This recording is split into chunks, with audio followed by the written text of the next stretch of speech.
Bueno, pues nada. Buenas tardes para todos mis hermanos encarnados y desencarnados, quienes nos encontramos aquí presentes, reunidos, a celebrar este banquete espiritual en el día de hoy. Vamos a relajar nuestras mentes, a calmar nuestros pensamientos, a dejar todas las preocupaciones materiales afuera y vamos a sintonizarnos con nuestro Padre Creador Universal, con la inteligencia suprema, causa primera de todas las cosas, ese Padre amoroso, ese Padre celestial que no nos abandona en ningún momento, que nos envió a su Hijo Jesús de Nazaret para que nos guiara, para rescatarnos y podernos dejar estas bellas enseñanzas. Amado Jesús de Nazaret, Maestro del amor y de la luz, en este momento nos colocamos aquí en son de oración, de elevar este pensamiento hacia el Padre, por tanta misericordia que tiene con cada uno de nosotros, para que las enseñanzas que en este día bien trae nuestro querido hermano John, sean para el progreso, para el adelante, para ser cada día mejores. Te pedimos, Divino Maestro, que estos efluvios, que estas luces lleguen hacia donde hay el dolor, donde hay el sufrimiento, donde hay la equivocación. Especialmente te pedimos, Señor Jesús, que la luz llegue hacia todos nuestros gobernantes, nuestros dirigentes del planeta Tierra, para que sean concientizados de la labor que tienen acá. Cada uno de nosotros podamos también poner en práctica las enseñanzas que están preparadas en este día, para que también nosotros las compartamos con nuestros seres queridos, con nuestros hermanos que encontremos en nuestro caminar. Señor Jesús, a los hermanos también de este centro espírita, les pedimos para que envuelvan en muchas luces a nuestro querido hermano John, para que su verbo sea fluido, sea comprendible, especialmente hacia todos los que aún estamos en ignorancia y en oscuridad. Querido hermano, en vuestras manos quedamos en esta tarde. Que nuestro Buenas Padre, tardes, Chema, ¿cómo estáis? Hola, me alegro. Así sea. Sí, por favor, gracias a todos, gracias por la oración, Alba. Por favor, sí que rogaríamos que los micros permanecieran cerrados, porque vamos a dar comienzo ya a esta conferencia que muy amablemente nuestro amigo John Reynolds ha tenido el gusto de buscar un hueco en su apretada agenda del día para poder estar con nosotros. Entonces vamos a tratar de aprovechar el tiempo al máximo, disculpad. Y bueno, la conferencia de hoy se titula La decisión de ser espírita en tiempos de transición planetaria. Para aquellos que todavía no conozcan a John Reynolds Urriago, él es abogado, escritor, conferenciante tanto nacional como internacional, es originario de Cartagena de Indias, en Colombia, y actualmente reside, trabaja en Barranquilla, y es el presidente del Centro Espírita Clara de Asís de dicha ciudad. John, sin más preámbulos, muchísimas gracias. Es para nosotros un honor y un orgullo en nombre de ASESBA, de la Asociación de Estudios Espirituales de Hogar Fraterno de Valencia, el tenerte hoy aquí. Es un privilegio y un orgullo para nosotros. Seas bienvenido y te cedo la palabra cuando quieras. Bueno, saludo cordial a estos importantes trabajadores. Gracias por la invitación que me han concedido de estar aquí con esta, digamos, comunidad que es muy afín a la colombiana por los vínculos históricos, espirituales que nos unen, y agradecido de poder aportar con ustedes, pidiéndoles de antemano mis disculpas por las limitaciones del lenguaje y por las limitaciones que evidentemente aún tengo como ser humano. De igual manera, del movimiento espírita colombiano, FECOL, de la cual soy también el veedor nacional, y del Centro Espírita Clara de Asís, de la ciudad de Barranquilla, reciban de verdad un fraternal y caluroso saludo, así como a toda la colonia Colombia o colombiana que está radicada en esa parte del mundo, unidos por este maravilloso ideal que es ser espiritistas. Bien, hoy me fue propuesta un desafío interesantísimo, que es abordar en unos pequeños minutos Espero que me estén escuchando bien. ¿Me confirmas, José Manuel? Sí, perfectamente, John. Gracias. Ok. Sí. Abordar una temática que está siendo muy evidente en todo aquel que intenta vivir la profundidad del movimiento y de la doctrina espírita. Porque el movimiento son las personas, pero los espíritas son seres individuales y colectivos que han decidido realizar un proyecto de vida trascendental en función de una programación universal cósmica en la cual nos hemos comprometido. Por eso dimos este título, que seguramente no voy a abarcar en su totalidad, pero pienso simplemente dejar las bases reflexivas, las bases meditativas, para que podamos con mucha felicidad invitarlos a seguir adelante, especialmente en la construcción de una viña más, como lo constituye esa asociación Espírita de Valencia, Hogar Fraterno, que es un punto de luz.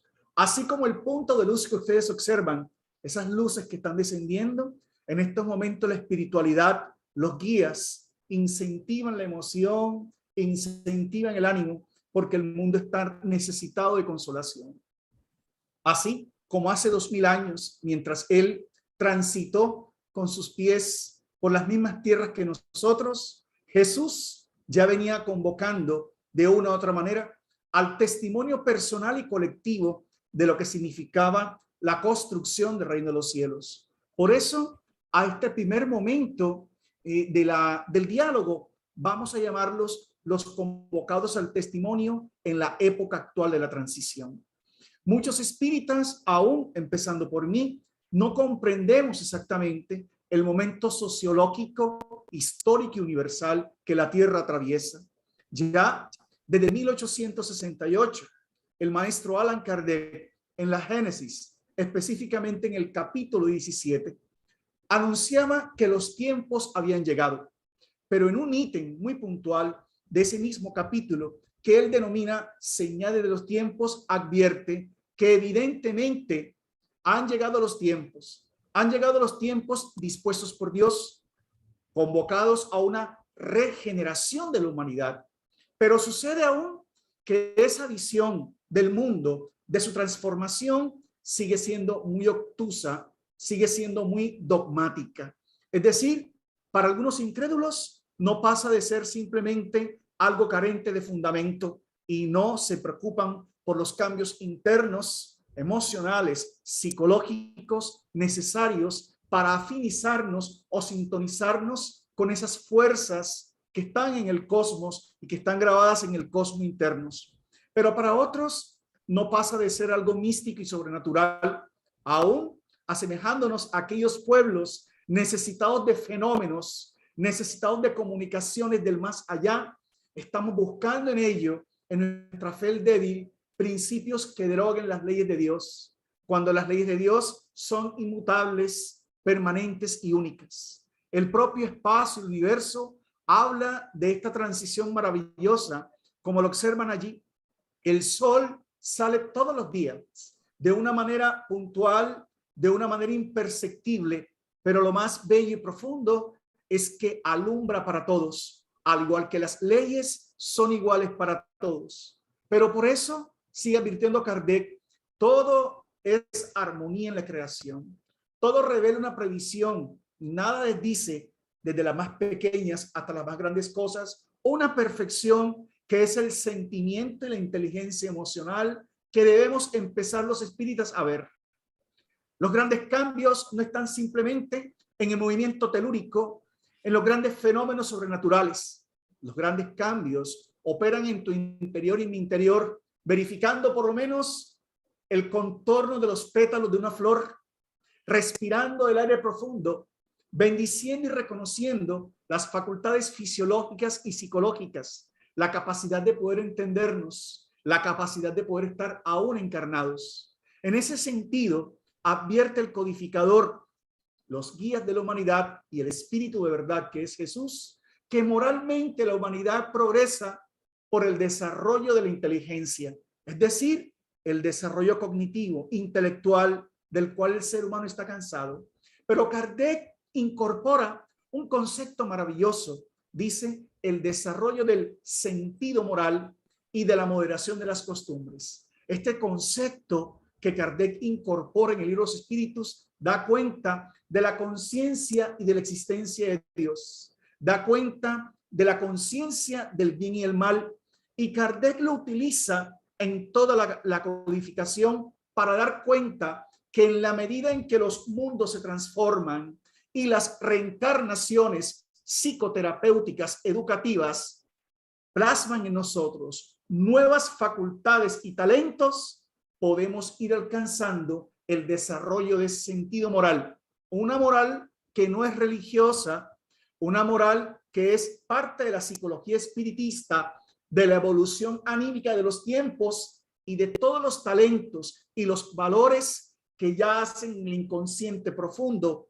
como lo confirman los espíritus en la pregunta 621, cuando dicen que las leyes de Dios están inscritas en la conciencia. Cuando ni siquiera aún Sigmund Freud había reencarnado, cuando ni siquiera aún Carlos Gustavo Jung había propuesto la psicología analítica hasta más allá de 1875, cuando Adler, Brian Weiss, Abraham Maslow no habían descubierto el inconsciente profundo, ya el mismo o la misma propuesta espírita decía que los verdaderos talentos están en el alma.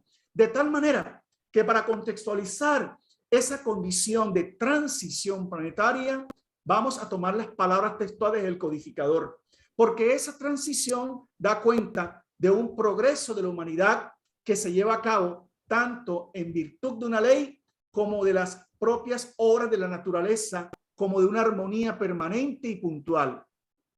Así las cosas, la llegada al mundo, la encarnación al mundo del Maestro Jesús, el Espíritu puro, conforme las preguntas 112 y 113 del libro de los Espíritus, porque a veces hablamos de Jesús, pero no utilizamos la escala espírita propuesta por Kardec. Hay una gran diferencia entre un espíritu puro y espíritus superiores. Él advierte con su desarrollo psicológico el ser más puro que psicológicamente había desarrollado las leyes que todos tenemos latentes en el alma, su sintonía con Dios, su sintonía con sus leyes. Por eso, hasta el presente, después de su venida, la humanidad ha realizado incuestionables progresos. La NASA ausculta con la sonda cósmica los diferentes mundos. Los hombres con su inteligencia llegan a un nivel de confort, llegan a un nivel de paz material, pero las depresiones, las ansiedades, los disturbios del comportamiento, las psicopatologías, la esquizofrenia, en fin, dan cuenta que aún hace mucho progreso por realizar.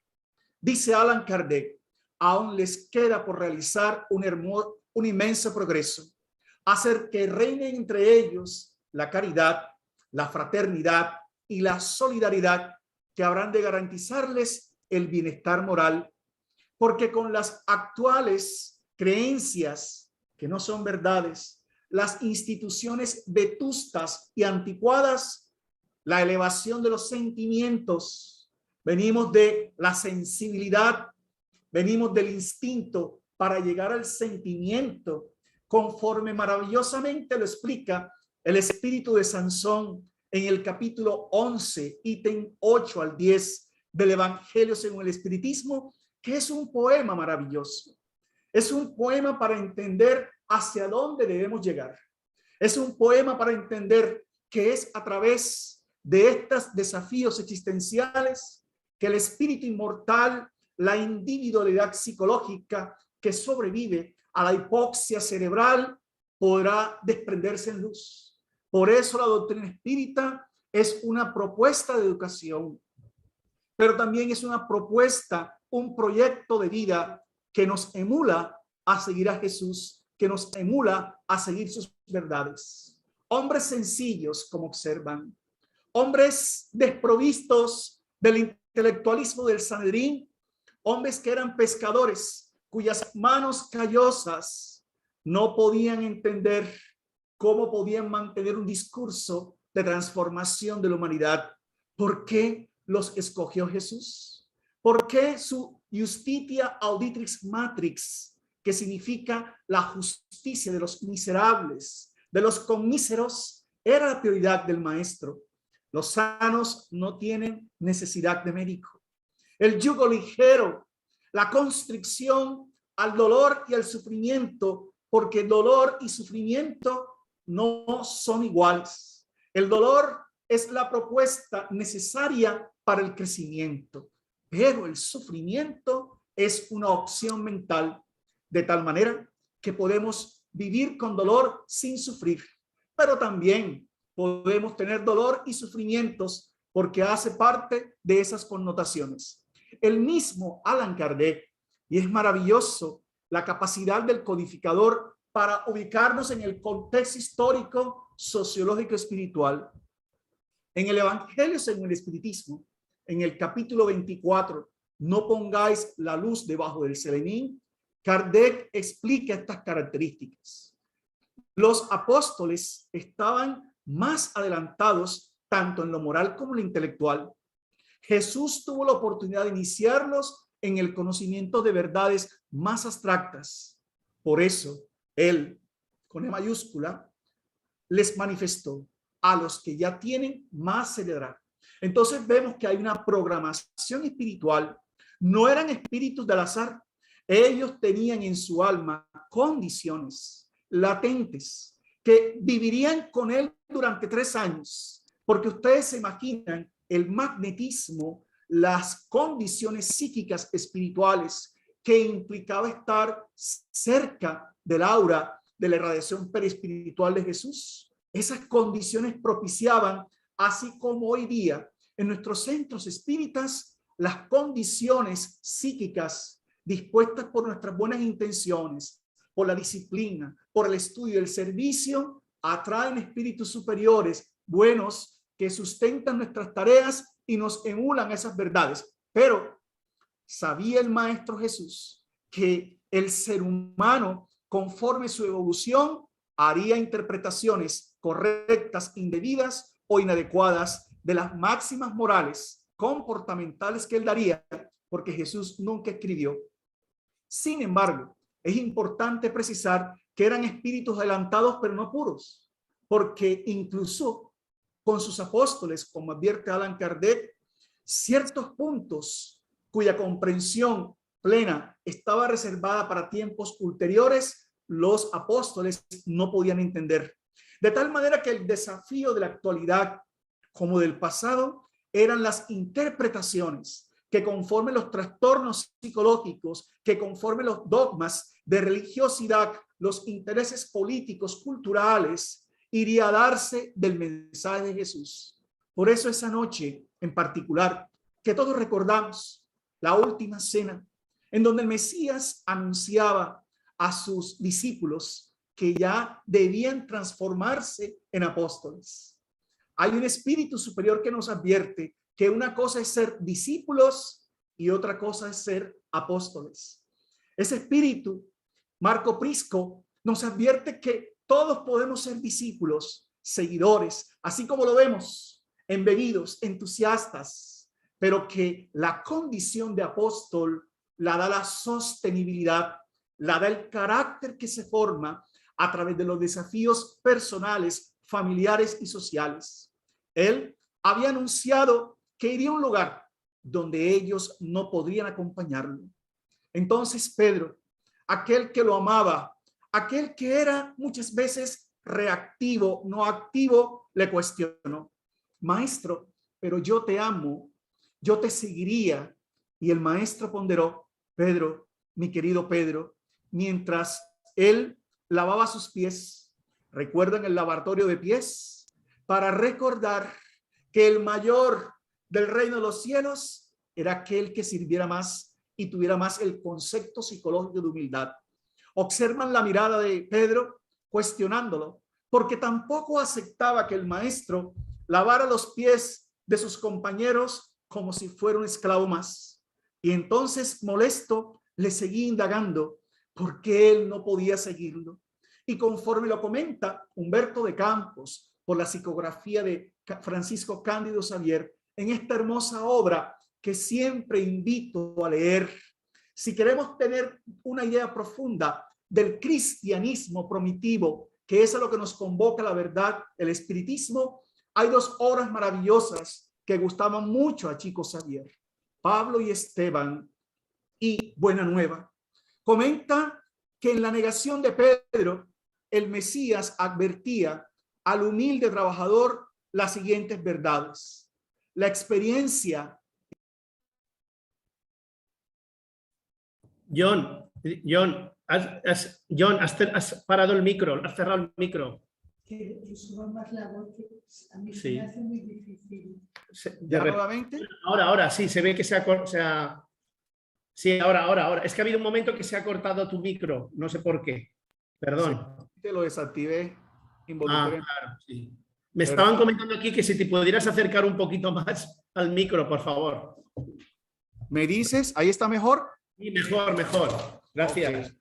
Perfecto. Entonces, en esa conversación,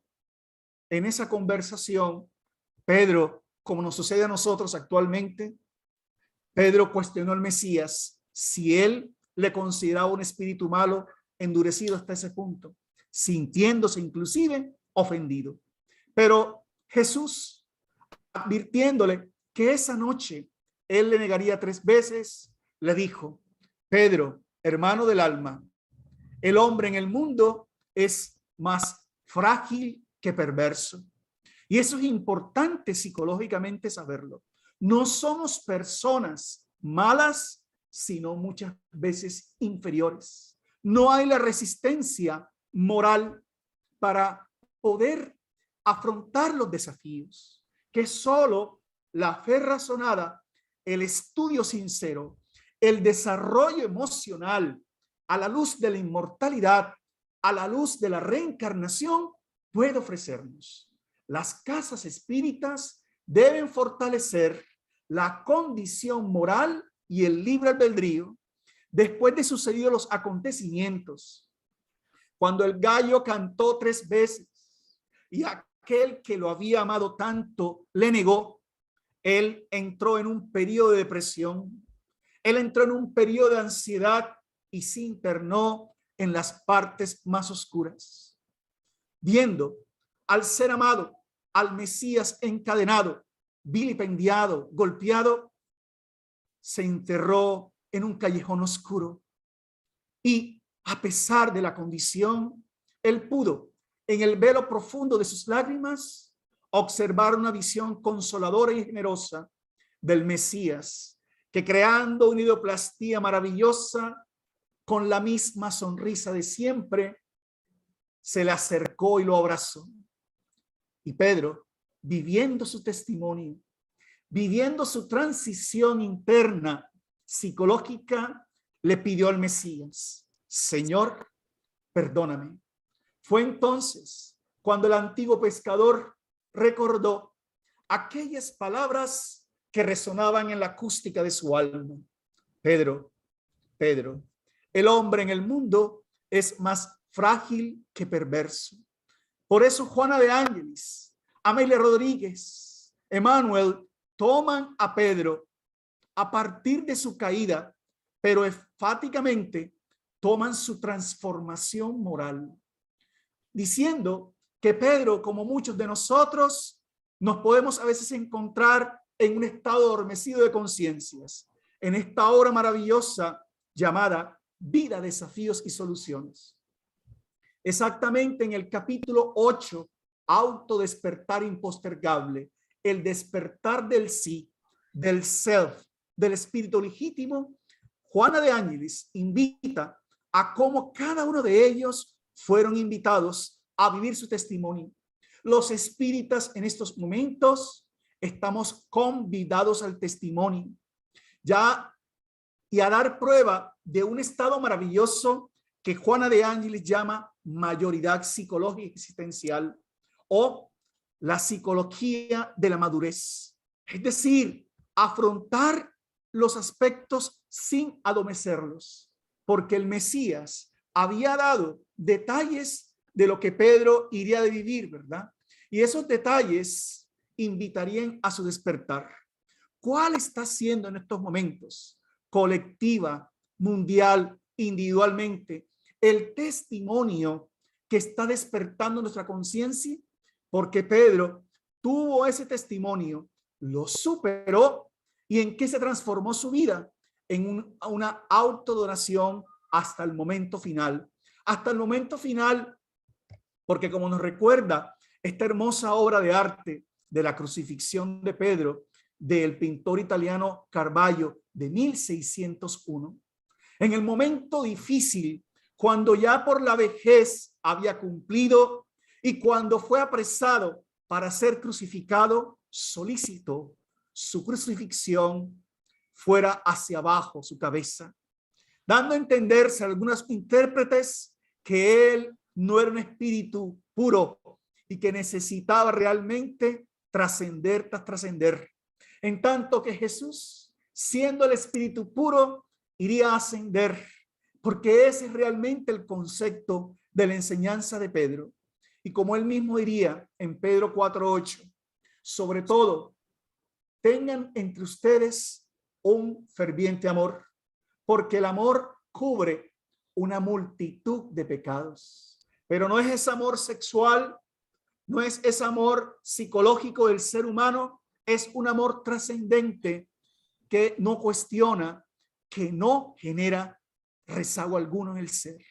Por eso en la pregunta 1018, miren que por cierto, muy curioso, en las dos últimas preguntas del libro de los Espíritus, Kardec preguntó a los guías de la humanidad y al Espíritu de verdad que es Jesús, ¿qué significaba el concepto de mi reino no es de este mundo? Al responder de ese modo, Cristo hablaba en el sentido figurado, que Él solo reina en los corazones puros y desinteresados, y que Jesús, su presencia, su amor, al igual que la ley del Padre, está en todas partes donde se hace el bien, no importando el lugar, ni la locación, ni la nacionalidad, sino el pensamiento y la acción, y que los hombres ávidos, que están apegados a los bienes del mundo, no están en ese reino. Es decir, los apegos que a veces creemos no tener, las costumbres materialistas, a pesar que estudiamos inmortalidad, siguen haciendo mengua en muchos de nosotros que nos hacen retroceder ante estos tiempos del testimonio. Por eso en la última pregunta del libro de los Espíritus, la 1019, Kardec hace una pregunta muy actual. ¿El reino del bien por algún día establecerse en la tierra? Y los espíritus simplemente dicen, ese reino, que es el reino de los cielos, prevalecerá sobre los malos cuando los buenos se dediquen a hacerlo. Prevalecerá cuando reine el amor y la justicia, la última ley, porque conforme nuestra conducta vibracional, mental, emocional, atraeremos a la tierra la encarnación de espíritus mejores. Miren esta maravillosa observación, ¿no? No es algo casual, no es algo astrofísico, es la conducta mental de toda la costra terrestre lo que está permitiendo la transición. Es decir, nuestra sintonía y afinidad permitirá que en el mundo realmente el orgullo y el egoísmo sean desterrados conforme nuestras prácticas psicológicas. Por eso este segundo momento de la conversación vamos a llamarlos ¿cuáles son los objetivos y los desafíos que enfrentamos los espíritas? ¿Cuáles son? ¿Hacia dónde se dirigen de la mano del Maestro Jesús conforme lo presenta el espiritismo? El primero de ellos es la fe razonada. En el frontispicio del Evangelio según el espiritismo, Allan Kardec deja una maravillosa máxima, ¿no? ¿Sí? Encarar a la razón cara a cara en todas las épocas de la humanidad. Comprender cómo operan las leyes divinas, superando el politeísmo, superando el animismo y encontrándose con un Dios de causas primeras, que es justo y bondadoso, como lo explica Allan Kardec en el libro primero de los Espíritus. Porque a veces al leer esa obra monumental quedamos con una aridez emocional, nos perdemos en los laberintos intelectuales, no sabiendo que lo único que pretende esa obra es desarrollar un sentimiento religioso. Oigan bien, un sentimiento religioso, no religiones y no religiosos. El sentir, el religar, la conexión entre Dios y el hombre, la conexión entre esas leyes y Dios. Y fue lo que hizo Allan Kardec como espíritu superior de esas mensas danzantes y parlantes, de la intimidad que se daba en la familia Baudin, en los momentos en que asistió a aquellas casas como Madame Pleine-Mason. Él fue capaz de ver algo más, fue capaz de concluir una ciencia que traería una filosofía para responder todos los problemas del hombre, pasando del dogmatismo teológico al espiritismo filosófico. Y yo quiero que nos quedemos con esta palabra: espiritismo filosófico o filosofía espiritualista. Enseñar, reaprender a que aquellos que buscan consuelo tengan orden mental y orden emocional, discernimiento para entender las consecuencias y aplicaciones del espiritismo. De nada me vale recibir comunicaciones, disertar profundas realidades psicológicas o filosóficas si esta verdad no me hace un buen hombre o una mujer mejor. No me ayuda a superar la ansiedad, no me ayuda a consolar la pérdida de un ser querido, no me ayuda a ser más tolerante con el jefe perturbado, con el vecino que tanto ruido hace, no me ayuda a entender que soy realmente un ser inmortal viviendo una transitoria y corta experiencia eternal. De nada me vale saber que Dios existe, saber que soy inmortal, saber que Jesús es mi guía y modelo, si no entiendo el concepto de justicia divina según el espiritismo. No hay más allá, hay más acá. Cuando morimos, dejamos el cuerpo físico, realmente estamos trasladando a otro nivel dimensional las mismas construcciones mentales y emocionales. Morir no nos hace en manera alguna superiores, simplemente nos cambia de convicción, de realidad y de situación. Por eso Dios prueba su grandeza y su poder a través de la inmutabilidad de sus leyes y no mediante su derogación. Este es el camino a recorrer. El desafío actual es consolar. Dice Nivaldo Pereira Franco, cuyas textos me permito citar: el espiritismo es el consolador, no el solucionador. Damos herramientas para que las personas desarrollen moralmente sus condiciones, sus aptitudes con P y con C. Pero los espíritus superiores no solucionan problemas. Los pases no nos hacen más poderosos. Lo que realmente te hace y nos hace poderosos es la fuerza mental, psicológica, que la razón, el buen discernimiento nos concede. Son estas cuatro verdades los que nos permiten transitar para que el espiritismo sea el consolador. La existencia de un Dios de causas primeras, la inmortalidad del alma, somos inmortales. El hecho de encarnar y reencarnar frente a leyes comportamentales ejemplificadas por Jesús, pero esencialmente, queridos hermanos, enseñar a la humanidad que hay una vida futura.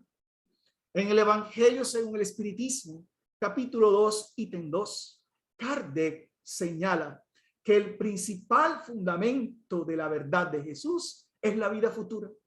A veces hablamos más de reencarnación, hablamos más de comunicación con los espíritus, que no está mal, pero a las personas hay que hablarles más de vida futura. No morimos. Aquel que tiene el diagnóstico de la enfermedad temporal, no morimos.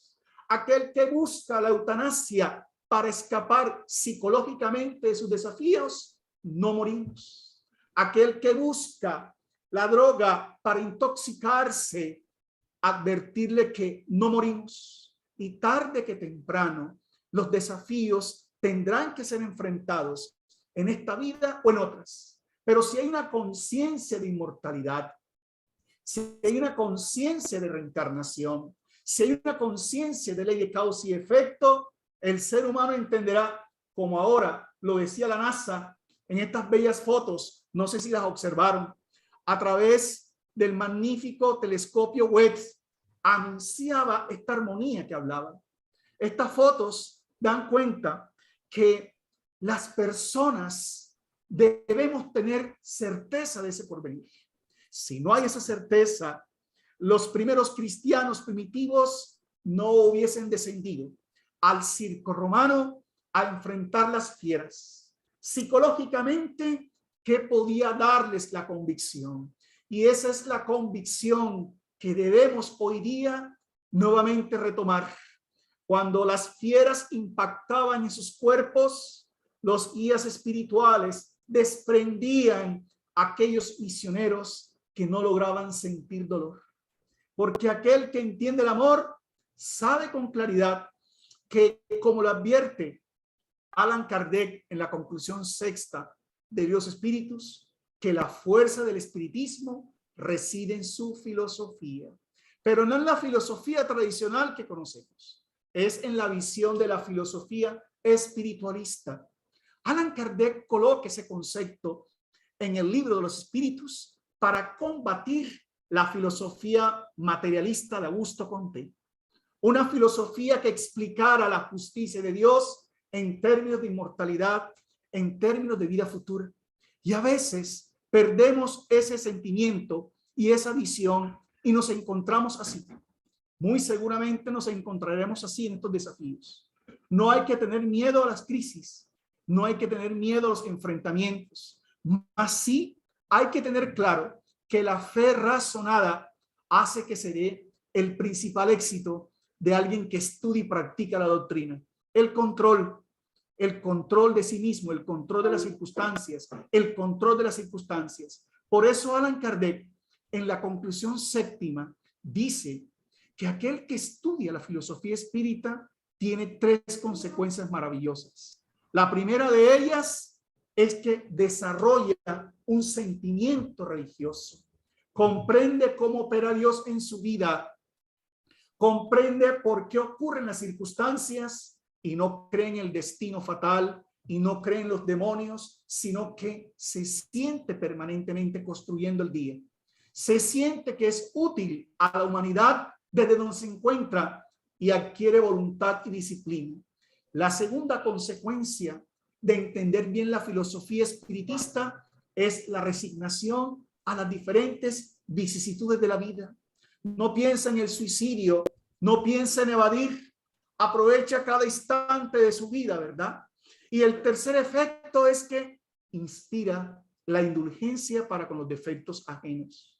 Es decir, de una u otra manera sabemos que todos tenemos errores, pero nos concentramos en los aspectos positivos para que poco a poco la personalidad, el yoísmo, vaya cediendo lugar a la individualidad, nuestra condición como espíritus inmortales. Entonces, miren estos tres efectos básicos, puntuales, para enfrentar los desafíos. ¿Cuáles son los desafíos actualmente? Manuel Filomeno Miranda, en una obra maravillosa que se llama Senderos de Liberación, actúa y señala que muchos de esos desafíos son, entre otras, varios. La inteligencia, el poder, el sexo y la sexolatría. Son los momentos en los cuales los espíritus imbuidos dentro de un psiquismo de espíritus negativos vivimos fuertes influencias espirituales. Y Allan Kardec también nos había advertido sobre el particular. Muchos llegamos al espiritismo, o muchos de los que llegan a las casas espíritas tienen dos características señaladas por Allan Kardec en los espíritus. O somos espíritus de sistema, es decir, durante muchas reencarnaciones asumimos interpretaciones, conductas de religiosidad o filosóficas que ahora inconscientemente queremos aplicar en la doctrina. O simplemente fuimos espíritus incrédulos o espíritus fuertes. Es decir, no aceptamos las ideas, especialmente en materia religiosa, aceptadas por la mayoría. Por eso el espírita necesita un tiempo de meditación, de preparación, pero esencialmente de trabajo en la casa espírita, para que a través del razonamiento y la interpretación, del hábito y la memoria, porque Allan Kardec define la memoria en la explicación a la pregunta 685 de los espíritus como el conjunto de hábitos adquiridos. Por eso Jesús advertía a Nicodemos. ¿Recuerdan esa noche donde el doctor del Sanedrín, a oscuras de la ciudad, busca una cita con el maestro? Porque estaba impactado con su personalidad, porque estaba impactado con su vibración. Sin embargo, él no podía razonar el volver a nacer de nuevo. Y conforme nuevamente invoco la obra de Humberto de Campos, Buena Nueva, Jesús en ese diálogo le advierte: primero que todo, Nicodemos, no basta que haya vivido interpretando la ley. Antes de razonar sobre sus disposiciones, deberías haber sentido sus textos. No basta recitar de memoria los apartes de los espíritus. No basta disertar conciencia. Es necesario el desarrollo emocional. Y eso solamente es posible a través del servicio en la casa espírita, de la atención con los necesitados, de los sacrificios que se hacen. Por eso Allan Kardec habla del sentido moral que hablaba al inicio de esta conversación, ¿recuerdan? Y ese sentido moral tiene que ver con el desarrollo moral que solo la reencarnación puede ofrecer. En ese pie de página de Prolegómenos, Allan Kardec advierte que cuando habla de sentido moral, sens moral en francés, se refiere a la conciencia de la existencia de Dios y de una realidad espiritual, así como la idea del bien y de la necesidad de llevarlo a práctica. Y ese sentido moral no está igualmente en todos desarrollados. Oigan bien, por eso no podemos juzgar a nadie, ni podemos pretender que las personas tengan iguales niveles de compromiso, ni iguales actitudes frente a los desafíos. Estamos en diferentes niveles de desarrollo, de tal manera que si en filosofía, en psicología, en moral y en religión solo es verdadero aquello que se ajusta a las cualidades esenciales de esos atributos de Dios. Por eso la razón sustituye, dando razón a lo que Juana de Ángeles llama inteligencia espiritual. En la obra Triunfo Personal habla de que el que medita, el que entra en sintonía con los guías, no necesariamente en un trance mediúnico, sino simplemente buscando la inspiración, entra a razonar las cosas abstractas, los valores de la inmortalidad y la causalidad universal del bien y del amor. Por eso, el libro primero se llama Causas Primeras. Las causas primeras del Dios que no es más antropomórfico, sino es un Dios que se expresa a través de leyes que, como observas en la diapositiva, podemos sentir. Por eso, cuando entendemos esta magnífica lógica, esta premisa maravillosa de Allan Kardec en el libro Los Medios, quien entiende la existencia, la inmortalidad del alma, entenderá también la existencia de Dios. Entenderá también que una es consecuencia de la otra. Y de tal manera que por eso él advierte que en la enseñanza del espiritismo la cuestión de los espíritus es secundaria. Por eso un centro espírita no puede estar sustentado en fenómenos mediúnicos. No puede estar sustentado en únicamente lo que dicen los espíritus. No, el centro espírita estudia y el espírita estudia para identificar la categorización de los espíritus, para saber si él mismo o en qué categoría él se encuentra como espíritu encarnado. Ese es el gran punto de error, advierte Kardec en el libro Los Medios, capítulo 3, ítem 19. abordar o impresionar a las personas con la comunicación de los espíritus, con los fenómenos espíritas, no es el camino. El punto de partida es la existencia del alma. Por eso Kardec señala, antes de hacerlo espiritistas, hazlos espiritualistas, pero no el espiritualismo religioso, sino el espiritualismo filosófico, enseñar a pensar. Y Kardec va disponiendo eso en sus materias, lo que él le llama inducción racional. Por eso, una vez aceptamos la existencia de Dios, una vez reconocemos que somos inmortales, vamos reconociendo que nuestros desafíos existenciales tienen una razón de ser, ¿verdad? Y es por eso que Jesús es guía y modelo de la humanidad. Es por eso que el espiritista es cristiano, no por pertenecer a una colectividad cristiana como tal, categóricamente, sino porque vive la enseñanza moral de Jesús, que nos hace distintos en práctica y visión. De tal manera que lo más importante, como advertía, fue esto. Los apóstoles estuvieron escondidos, huyendo, hasta que la inmortalidad fue patente en el maestro. Muchos se transformaron con estas realidades. Muchos recibimos comunicaciones mediúnicas, experiencias espirituales y aún no logramos despertar, porque es allí en esa vida futura donde realmente el dogma de la reencarnación, no el dogmatismo, ¿no? Cuando Kardec habla de dogma, se refiere a principios. Cuando se habla de dogmatismos, se refiere a imposiciones que no admiten cuestión. El espiritismo plantea dogmas racionales para que el que estudia logre un estado maravilloso que se llama convicción íntima, porque respeta la libertad de conciencia. Así las cosas, Juana de Ángeles practica la evangelización psicológica, es decir, su serie psicológica busca que el estudioso de la verdad espírita pueda ir encontrando los talentos, pueda ir bloqueando aquellos comportamientos que les hacen infeliz. Por eso, en la pregunta 625, Jesús es para el hombre el ejemplo de perfección moral a la cual puede aspirar la humanidad en la tierra. En la tierra nos los ofrece como modelo, pero eso quiere decir que la evolución continúa. Entre tanto, Jesús es el camino a recorrer. ¿Qué sucede entonces? ¿Por qué tenemos estos desafíos en este momento de transición, de tanta convulsión? Porque los espíritus advierten que ellos entregan reglas, no verdades religiosas, ni creencias religiosas. Hacen verdades científicas, filosóficas y morales. ¿Por qué? Porque las reglas hablan de conducta, porque se dieron cuenta, como lo advierte Allan Kardec en la pregunta 647, que muchas dogmas han dejado puertas abiertas a las interpretaciones. Ahora son leyes de Dios que nos invitan a ser felices.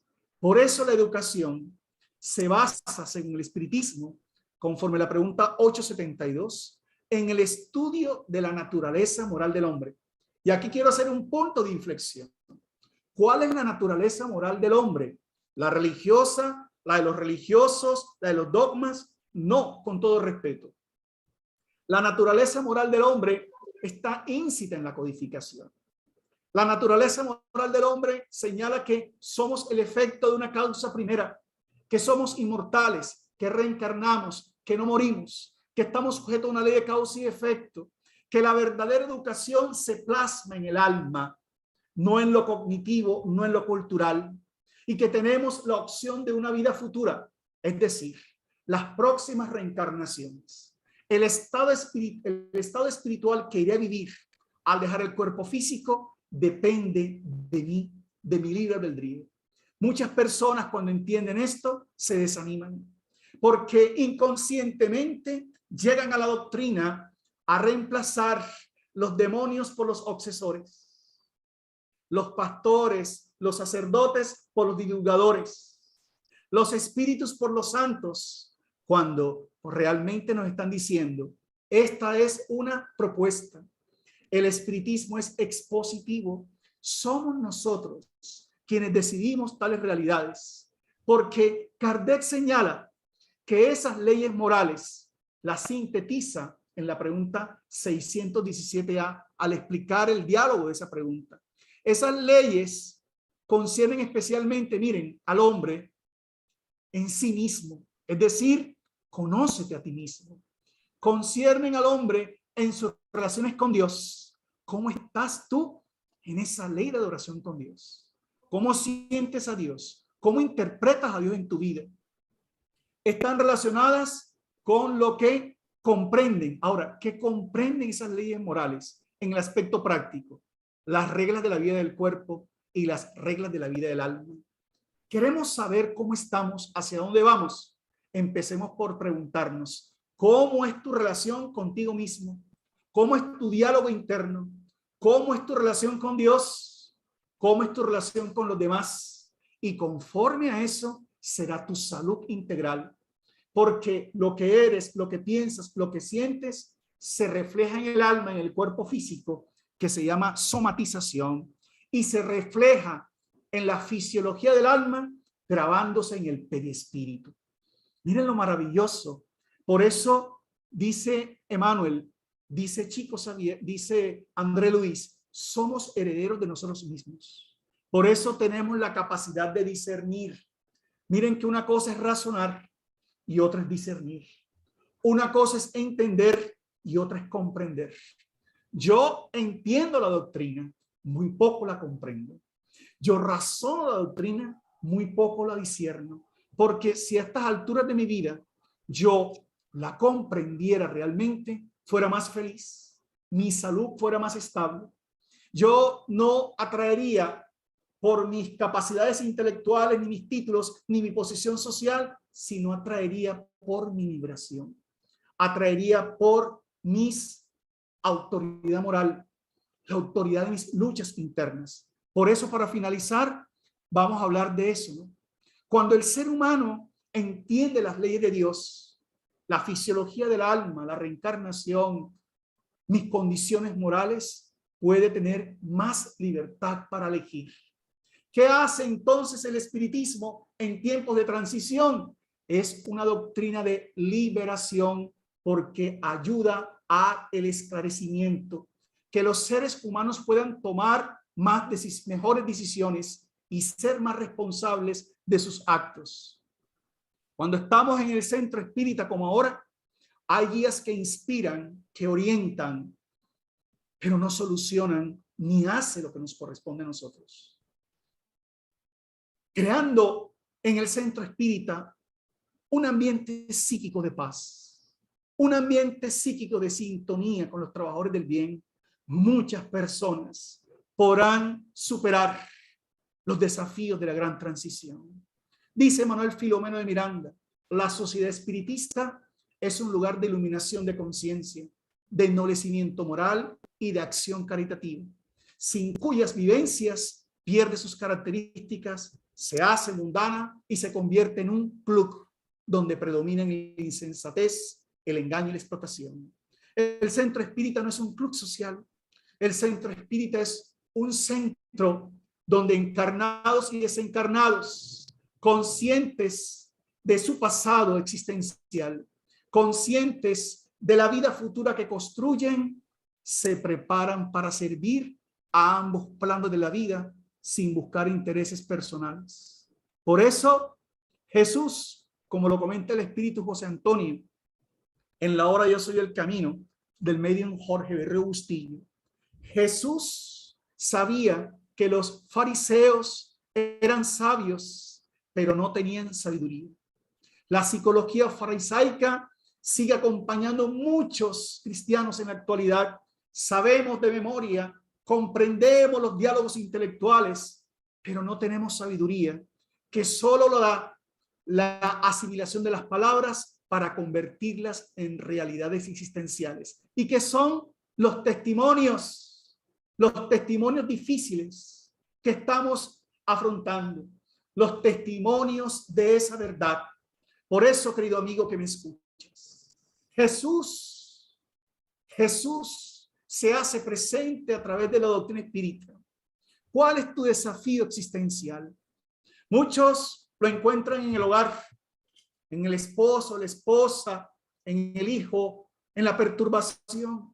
Muchos lo encuentran en las influencias espirituales. Otros tantos lo encuentran en su intimidad.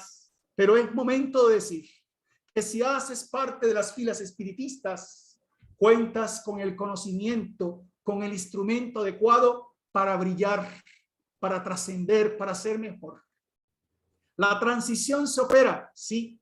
Hay convulsiones políticas, sociales, económicas, pero entre tanto mantengamos la fe racionalizada, la fe adecuada, podremos prepararnos desde nuestros hogares, desde nuestras instituciones, para recibir a aquellos que llegarán a nuestras casas espíritas con profundos trastornos obsesivos, con perturbaciones psicológicas, aún asumiendo el miedo a Dios, aún buscando los milagros, pero esclareciéndolos, educándolos esencialmente con el ejemplo, haciendo y comprendiendo que la educación es el conjunto de hábitos adquiridos. Ellos irán grabando, al igual que nosotros, en sus almas, a través del periespíritu, los hábitos de pensamiento, los hábitos de ética que les permitirán trascender.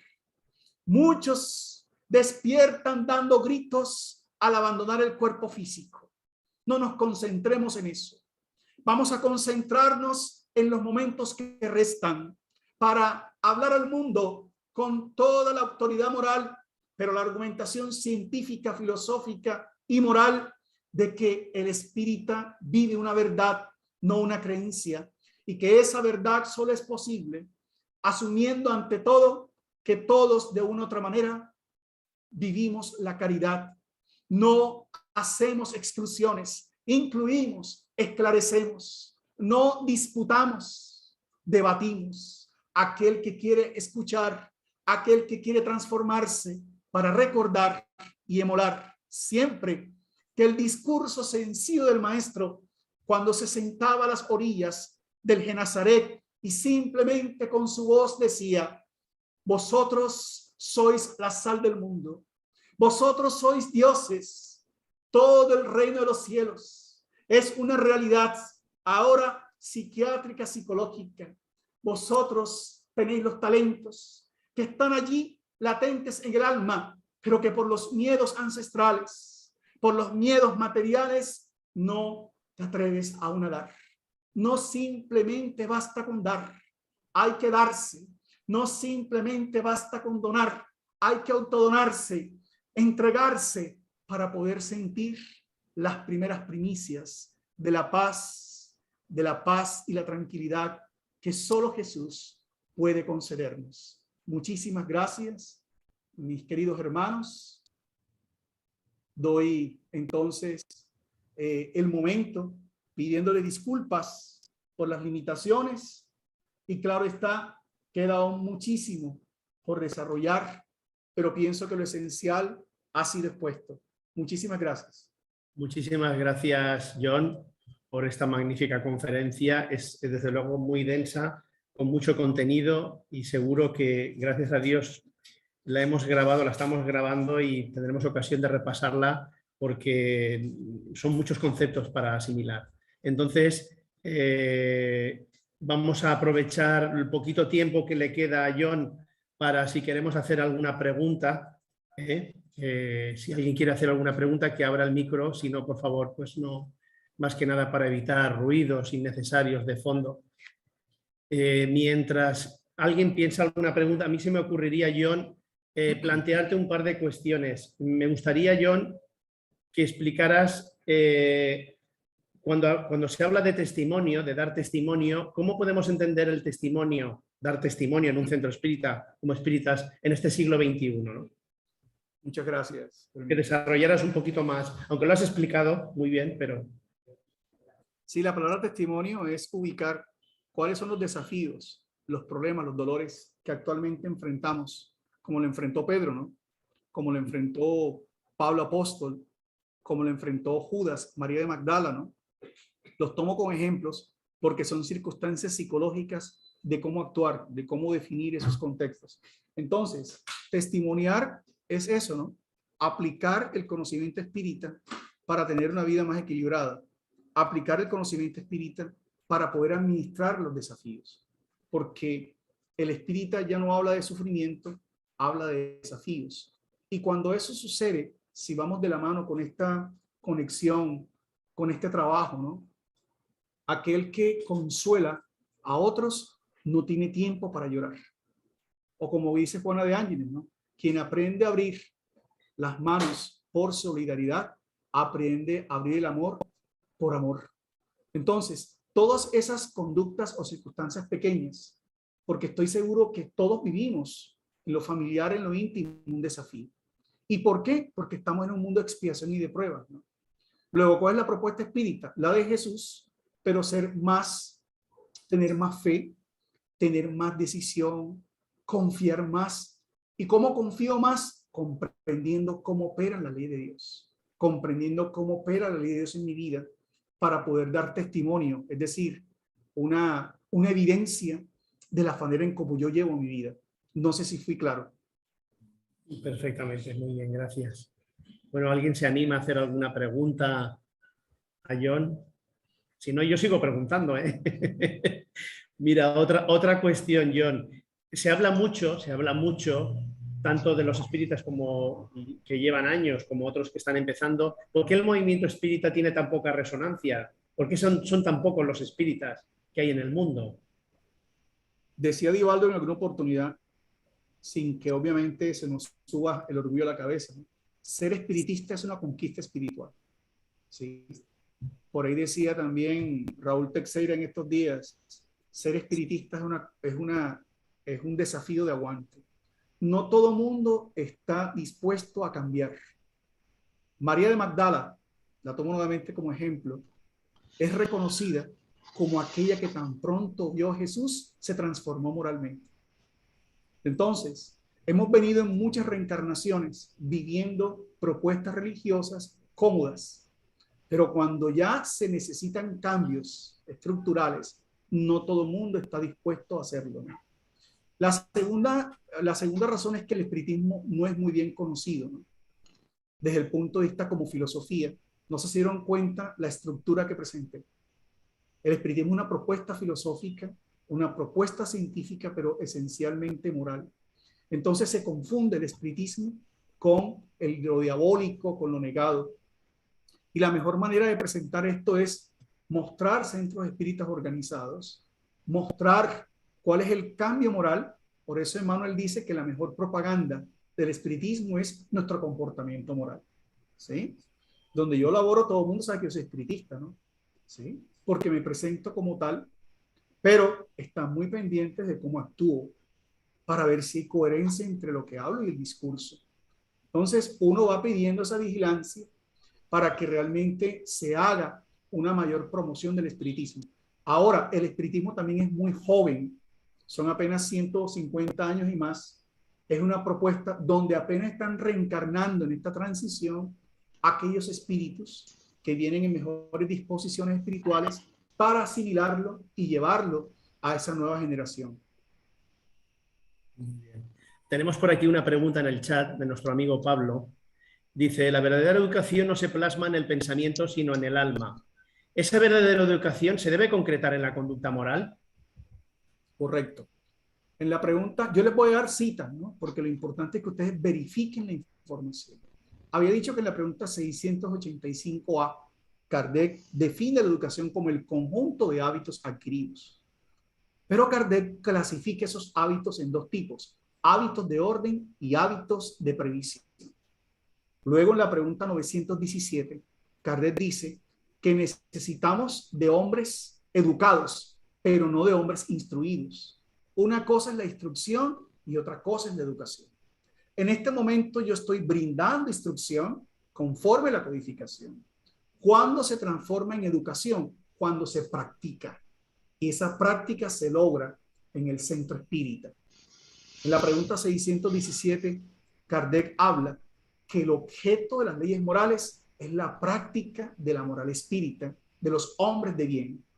En la categoría de hombres de bien, hace alusión a una persona que comprende las leyes morales y la aplica en su actuar, en sus actos diarios, ¿no? Pregunta 918. Pero ¿quiénes logran eso? Quienes comprenden por anticipado la vida espiritual. Quienes saben sí qué pasa después de la muerte, porque eso es lo que cambia mi vida. Finalmente, ¿cómo llega a plasmarse esos hábitos? Lo expliqué creo que durante la intervención, ¿no? El perispíritu, conforme lo confirma Juana de Ángeles, Manuel Filomeno de Miranda, en sus diferentes obras, un hábito va generando una fijación mental y comportamental que se graba en el alma a través del perispíritu. Entonces, los pensamientos, las conductas, las voluntades, el carácter, que es el concepto que utiliza Kardec, el buen carácter. El carácter no significa violencia, ¿no? El carácter significa control de nosotros mismos, va fijándose, permitiéndonos mejores conductas en esta vida y en futuras reencarnaciones. Por eso la reencarnación es una propuesta de rehabilitación y de recuperación. Sonrían, somos inmortales y estamos viviendo una reencarnación. Entonces, más o menos eso es lo que significa la metodología pedagógica de Allan Kardec. Allan Kardec va creando convicción, pero va creando también decisión para finalmente decirles, hay libertad moral, lo que se llama libre albedrío. Conforme tú lo hagas, se hará esa dinámica. Muy bien. Bueno, no Bueno, sé si... yo, con permiso vuestro, Sí. quería felicitar a John por la exposición que ha hecho, de la cual estoy muy de acuerdo. Pero yo quería preguntarle si esta visión de lo que es la transición planetaria, si hay una unificación entre todos los espíritas, si tenemos todos esa misma conciencia, estamos unificados en que eso va a venir, o estamos en peligro de crear una escuela espírita brasileña, una escuela espírita colombiana, una escuela espírita argentina. O sea, hay unificación para que cojamos fuerza, tengamos la ideas claras y podamos plasmar entre todos un mensaje claro y preciso que ayude a la humanidad. Mira que Allan Kardec da respuesta a eso en la Revista Espírita de 1868 de diciembre. Para que hay un tema que se llama cismas, si lo quieres investigar. Kardec advierte que la doctrina debe ser bien comprendida y eso no está sucediendo entre los espíritas. Lo comenté en la conferencia, ¿no? Las interpretaciones. Y Kardec, visionario, lo advirtió, ¿no? ¿Sí? Que podrían darse cismas, pero no dentro de la doctrina. ¿Por qué se dan los cismas? Porque no somos espíritus superiores.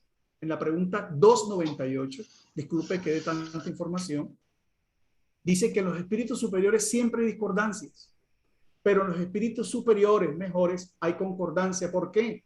Porque esas discordancias o discusiones hacen parte del ego y de la mala interpretación que lo mostré ahora, espíritus de sistema o espíritus fuertes. ¿Qué hay que hacer? Aquellos que realmente se unifiquen, lo dicen prolegómenos, los espíritus del Consolador, lo harán por un sentimiento de unión y fraternidad. Yo respeto. Pero hay que buscar lo que realmente tenemos que decodificar de la codificación, que es la caridad, que es el trabajo y presentar a Jesús libre de dogmas. Aquellos que estén buscando en el espiritismo fenómenos, que estén buscando pareceres, van a dividirse. Pero los que se unan en Jesús, en su fraternidad, y los que se unifiquen en Kardec, no en John Reynolds, es decir, contrastando la información de la codificación, que genere una convicción racional, no porque yo lo diga o te lo digan, sino porque tú te convences de esa verdad, irán creando un núcleo bajo esa visión como tal. ¿Sí? Aquí ha sucedido y sucederá. Kardec lo llama dogmatismo, ¿sí? El dogmatismo espírita, ¿sí? O el dogmatismo, lo dice en el Evangelio. Habrán personas que están tan elevadas en su ego que inclusive querrán reformar el libro de los espíritus. o querrán hacer nuevas tendencias. Pero si así fuera, ¿cómo se identificará realmente el que está en el camino? Lo dice el Espíritu Erasto en el Evangelio. Se identificarán por la caridad, por las lágrimas que habrán enjuagado, por el triunfo de sus principios que Dios quiere. Entonces, miren que es un tema filosófico, pero también de mucha ética de comportamiento, ¿no? Porque es parte de un mundo de transición. Bueno.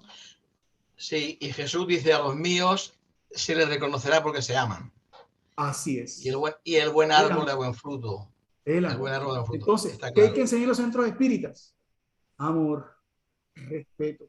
En los centros espíritas no nos encontramos con espíritus de luz. Todos tenemos, es un reencuentro, ¿no?, de almas, donde hemos reencarnado nosotros después de un proyecto espiritual que hicimos con los guías. Ahora, vamos a desencarnar nosotros y reencarnan los guías. Eso lo dice Manuel Filomeno Miranda en la obra Tramas del Destino. Entonces, esa conciencia va haciendo que yo quiera más a mis hermanos a pesar de las diferencias. Porque yo no me enamoro de las diferencias. Yo me enamoro de lo que sintonizamos, que es el ideal espírita. Y eso emociona. Pero cuando llegamos a la casa espírita con otros intereses, van a haber divisiones. Y cuidar el ambiente psíquico, ¿no? Cuidar el estudio, cuidar bien la atención, para que realmente sean especies de casas del camino, ¿no? Bueno, pues no queremos abusar más de tu tiempo porque sabemos que en breve te vas a... Ya me tendría que retirar, José Manuel. Sí, sí. Por eso vamos a pedir, bueno, en primer lugar, darte la enhorabuena. Muchísimas gracias por el esfuerzo, porque sabemos lo que supone para ti este esfuerzo. Y te estamos, hablo en nombre de mis compañeros y compañeras de Hogar Fraterno. Gracias a ustedes. Muy agradecidos y muchísimas gracias. Y bueno, y aquí tienes tu casa para cuando quieras y te emplazamos para el futuro, pues que nos deleites con una exposición de algún tema relacionado con el maestro, con Kardec y con nuestra amada doctrina. Decirle, bueno, a nuestro compañero José Cano, que va a hacer la oración de cierre y despedirnos. Damos las gracias a John por toda esta disertación que nos ha dado tan bonita. Estamos encantados. Gracias, John. Y rogamos a los espíritus que están aquí con nosotros, que nos ayuden a comprender bien estas instrucciones. Que nosotros, al salir de aquí, tengamos la conciencia de haber aprendido algo esta tarde maravilloso. Gracias al Maestro Jesús por iluminarnos y por darnos estas lecciones de vida tan bonitas, y que la paz del Padre nos acompañe siempre. Que así sea. Que así sea. Gracias, Dios, gracias a todos y hasta la vista. Un abrazo. Muchas gracias. Un fuerte abrazo para todos. Gracias, John. Otra oportunidad. Dios. Hasta luego. Hasta luego.